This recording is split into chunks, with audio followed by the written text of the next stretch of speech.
Thank you, Lorne.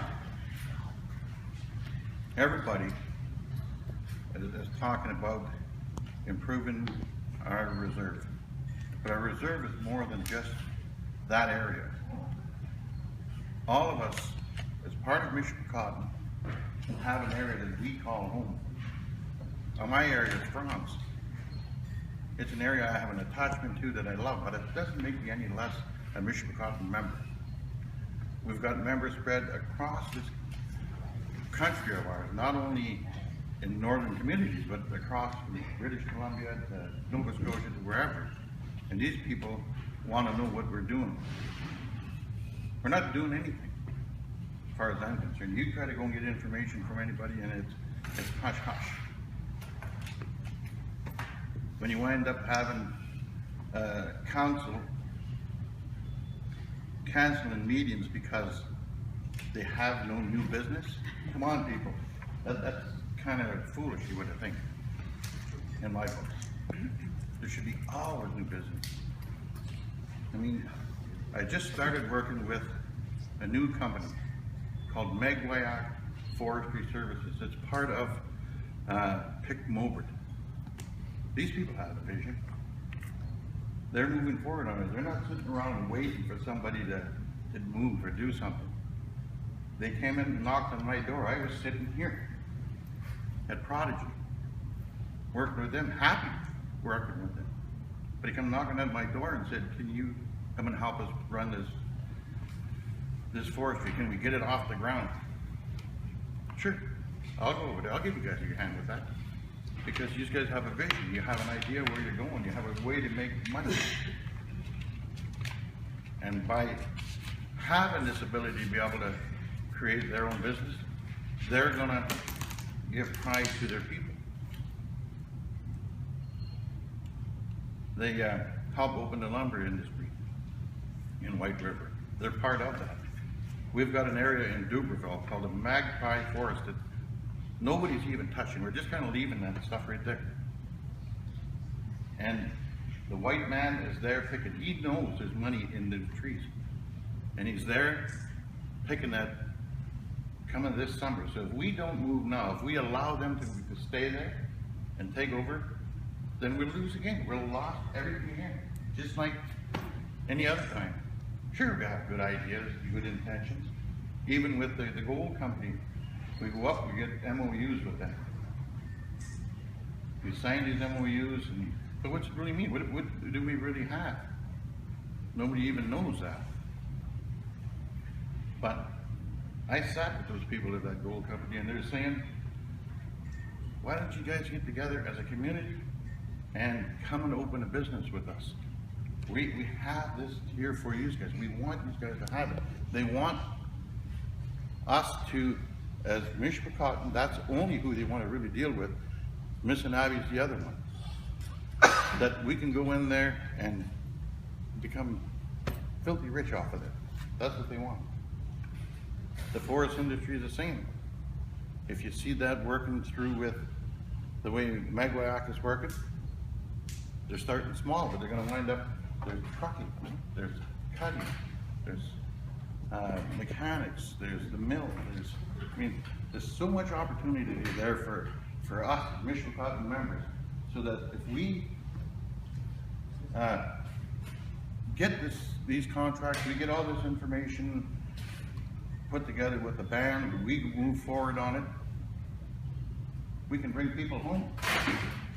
There's a lot of people that actually want to come live back here, back at home. They don't want to be way over in Sudbury. They don't want to be any other place. They want to go back home, where their home is. But they can't. For what reason? Whitey there, white man, has everything. And we're allowing him to take that over again. And the opportunity is there. I mean, their world collapsed and fell because of greed. And so now here they are going back again. Stealing a little bit here, stealing a little bit there. It's ours. Let's go back and take it. Even if we don't know how to do it, there's other people that know how, because I've seen them do it. I've watched them go through and starting to create their own businesses. And man, we got to move. We got to do things. Never mind even thinking about ourselves. It's our kids we've got to look forward to. We lived our life. Man, if we made mistakes and if we've done things wrong, that's too bad for us. But let's not let our kids suffer through the same thing. Let's go and get this stuff. One of the biggest things today with industry anywhere in Northern Ontario, maybe even in Canada as far as that goes, First Nations are something that they need. It's somebody they want to deal with. They need us there. Environmental. They love that if they got Native people looking after environmental studies and work for them, and they're going to say, wow, now we got these people. We can show the world that we're not only prudent industry, but we have four people that actually know how to do it. You know, I remember sitting in a meeting back, oh God, that'd be 25 years ago. We were sitting in the office with the M&R, the tourist outfitters, hunters. These people were all in this meeting, arguing, fighting over the land. No, that's our rights. We want to protect that. You guys got to be going in there. No, we need the trees. We're going to cut all these trees down. No, we're allowed to hunt here. We want to kill this, get that. And then there was this wise old Native guy sitting there. His name was Tangie. He sat there and he looked at everybody after they finished arguing and fighting, and he says, wait a minute now. He says, I'm not just representing anybody, but I just kind of think that we, as a group, that includes the forest industry, the Ministry of Natural Resources, the stewards outfitters, the hunters, the trappers, everybody ruined this land so bad, and he didn't use ruin, he used effed up. The thing's so bad anymore that you might as well just give it back to the Indians so they can fix it again. So let's get there. Let's go and get that. I mean, why are we sitting down having a chief and council when there's other opportunities? Sure, what we're working for jobs, in terms of jobs through different memorandums or MOUs, that's perfect. But like I said when we first started out, the gold industry, mining industry is limited. It's not going to stay there forever. But the forest industry is, and it's going to be there for us. We just have to get our people to go to school, and we've been doing a good job, a fair job at training all our people. I've even taken advantage of situations where I had to go and drive vehicles, take truck driving, just to improve myself. And I'm honored and I'm proud that my band helped back me up on that. So we got to continue doing more of that. But how do you do it? We need to be able to create industries.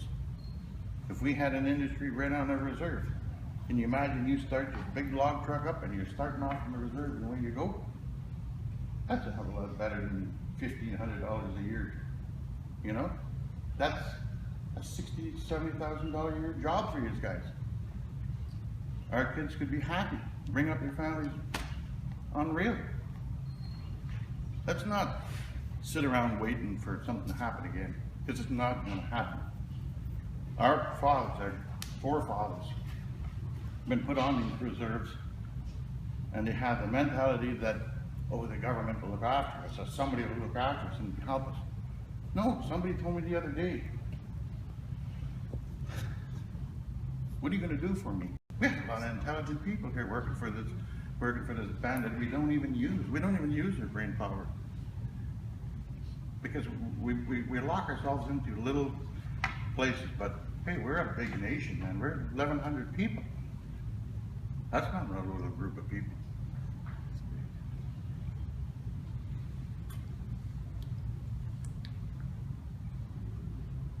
It belongs to all of us. It belongs to you,